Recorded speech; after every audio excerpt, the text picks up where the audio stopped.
Welcome back to Self-Service. To view your statement, you will first need to click on Student Finance. From here, you will see your account summary. This will show you anything that is overdue as well as your current balance. The semesters listed here will show if you owe anything from those certain semesters. If it is showing $0, then you are good and do not owe anything. When you look on the right-hand side, we click on Account Activity. This will go further into detail. You can select certain terms to view all of those. The circles you see under the term will show your charges first, then it will show either payments or financial aid. Payments is what you have paid towards the balance. Financial aid is what is coming in to pay your balance. You should see a circle with refunds in it after financial aid.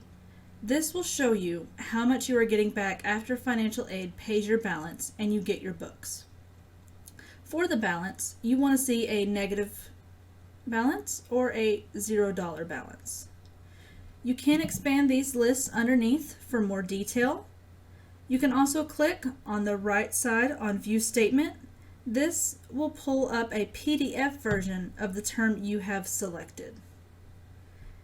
This will show you a little bit more detailed version of what we just looked at. You can easily save this to your device, or you can print it off for your records.